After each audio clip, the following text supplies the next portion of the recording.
Hello friends, KG classes में आपका स्वागत है। अभी एडोनोइसिस पोएम बाय पीवी शैली कुछ स्ट्रेंजर बाकी उनका अध्ययन करते हैं। द बोल्स, द फोल refs, the vultures would feed on their press and corps, but they all will be frightened when like Apollo the slayer of Python. Baron shot an arrow at the critic and smiled in scorn. It is the nature of such beastly reviewer to fawn on the proud feet who treat them with supreme contempt.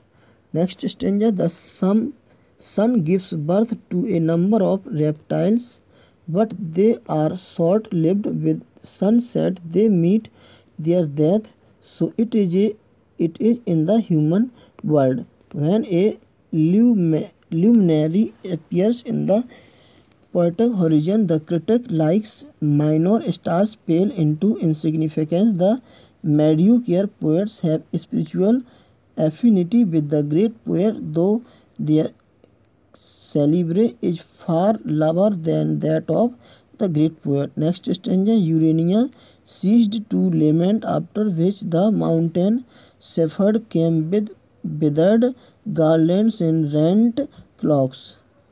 The pilgrim of eternity, Byron, with the lasting monuments of fame, came among them. He was the sweetest lyricist of England's sorrows, but his love for Adonais turned his grief into sweet melody. Next stanza. Among other of the less important came one delicate figure, a shadow among living men without a companion. He was like a remnant of a cloud which at the close of a storm discharges itself in thunder. He gazed on nature's naked beauty as Actonion viewed Artemis bathing, and now haunted by his own tormenting thoughts, he roamed the rough pathways of life. Next stanza. His spirit was graceful and angel-like. His heart was full of love for humanity. He was a power, but surrounded with weaknesses. He seemed to be pressed down by the weight of unhappy times.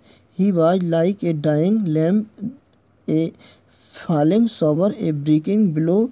His cheeks seemed to flush, but his heart was broken. Next stanza. His head was covered with pansies and violets. He held a spear of cypress, round whose shafts ivy tresses grew. This spear shook in his weak hand as his heart beat fast. Shelley was the last of the group of mourners. He was like a deer struck by the hunter's arrow and left companionless. Stanza. Next. The poet stood aloof. The mourner smiled at him, for he mourned as much as on his fate for Adonais. When Urania wanted to know his identity, he unmasked his branded and blood-stained forehead. Next stanza. There was another shepherd in the procession of mourning. He was Leigh Hunt. His grief hardly articulate. He was one of the sincerest friends of Keats. Shelley said that Hunt should not be interrupted in his inharmonious sigh. Next stanza. Adonais has drunken poison. It was a vile and venomous murderer who could have held the cup of poison to his lips and cut him off so early in life. The serpent, the critic who did not reveal his name, would now deny its very existence. He could not but be sensitive to the music and beauty of Adonais' verse, and yet stood out against it. But now the master singer is dead, and his silver lyre remains unstrung. Next stanza. Let the anonymous reviewer continue to live. He has not earned a good name on earth. The name of Edelweiss can never perish. Let the critic be true to his character. He is a serpent and will be visited by self-reproach and self-contempt. His brow will be burned with shame, and he will tremble like a beaten dog. Next stanza, Sally advises the mourners to weep no more, that the object of their delight is gone. Adonais is far away from the kites, critics that feed on corpses. He is in the company of the immortal. The critics cannot reach the place where he is now. The body returned to the dust after death, but the uncontaminated spirit goes back to the flame of which it is a spark. It is a portion of the eternal. It will glow through the passage of time, but the critic will burn out into cold ashes. Next stanza, Adonais is not dead, he is not sleeping, he has awakened from the dream of life. In life we fight with shadow and gain nothing, and our spirit strives in vain against things that are not. Human beings rot day by day like the dead in the grave. Fear and grief consume us day by day, and cold hopes swarm within our mortal body. Next stanza, Keats has ascended the height beyond earthly existence. It is the region absolutely secure from jealousy, hate, pain, slander, and all infection of earthly evils. Adonais is perfectly secure. The taint of life on earth can no more get into him.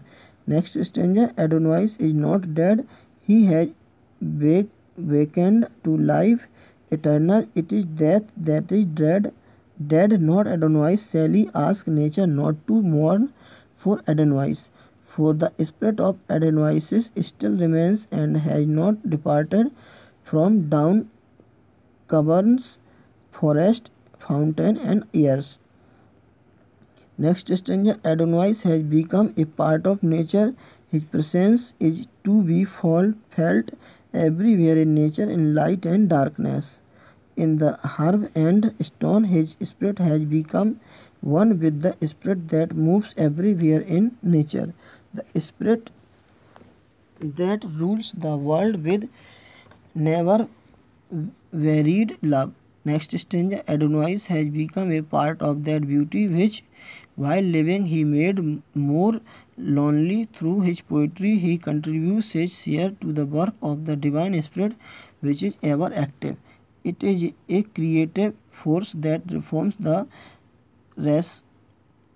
reshapes the dull man of the world and makes the trees, beasts, and men more beautiful. Next stanza, the great soul of the world may be thrown in the shade by death, but their fame can never be totally eclipsed like heavenly stars that search the pinnacle of their destiny. Death, which is like a low mist, cannot shut out the light spring from them. When great thoughts lift a young heart to a higher region beyond the mortal existence, the illustrious dead live again in that heart, influencing the dark and tumultuous earth. Next stanza, those poets who did not enjoy due fame and honor rose from their earthly existence to their celestial abode. The names of such poets as Chatterton, Sidney, and Lucan cannot be consigned to forgetfulness. Next stanza, many more names are still in oblivion on the earth, but they still transmit their light. They all received Adonais in heaven. They pointed to a sphere where Adonais would live and rule as a king. Next stanza, Sally asks the poor mourners to come and compare himself with Adonais. Let such a mourner contrast man's grief earthly life with infinity of space and the eternity of time. Next stanza, Sally asks the mourner better to go to Rome, which is the graveyard not of Dionysus but of the object of joy. It is not worthwhile that ages, empires, and religions lie entombed in the ruins of Rome, which tyranny is responsible for. Adonis can glorify these ruins in his own way other than that of the tyrant. Adonis is buried with the great intellectual who waged bold battle against the ravage of time. Next stanza, Rome is at once the realm of beauty, the grave, the city, and the scene of devastation. The mourner should pay a visit to the grave of Keats in Rome. It is located in a shining and charming plot of greenery. The visitor shall feel pleased to see the green slope overgrown by flowers, which, like the smile of an infant, lend grace to the dead buried there. Next stanza, the grave will show the sign of ravage of time. The tomb of Caesius Cestius is seen like a glowing flame shaped into marble. Below the tomb is a level space covered with new graves under the smiling sky. It is at this beautiful place that Dionysus rests. Next stanza, Sally asks the mourner to stop here, for here the graves are recent and the sorrow for the buried is still fresh. Let not the wound of the mourner be opened from the world's bitter strokes. The tomb offers a shelter to man. Therefore, why should man fear to die like Dionysus? Next stanza, the many beings come and go, but the absolute one remains unchanged. For heaven's light forever shines. The earth's shadows are transitory. Life on earth is like a dome of many colored glass which blurs and confuses the vision of eternity. Death tramples this dome to fragments. Therefore, Sally exhorts a man has to die if he wishes to be one with the eternal spirit. Rome's sky, flowers, ruins, etc. can but little reveals the glory of eternity, though they are the symbols of it. Next stanza, Sally feels that his hopes have departed with Dionysus. He wishes to depart from this world. He feels that a light is passed from the changing year from human beings. Dionysus seems to call him, let him not linger here anymore. Next stanza, the universal spirit and divine beauty shine upon Sally. This spirit and beauty animates and vitalizes all material objects of the universe. This spirit reveals itself in beauty, benediction, and love that penetrates all things, whether animates or inanimates. Next stanza, the universal spirit seems to descend on the poet and overtake his soul. He feels as if his soul, like a boat, is sailing away to some mysterious destination far from this mortal world. He is carried forward, and the soul of Dionysus, like the guiding star, beckons him to the abode of the immortals. Thanks, best of luck.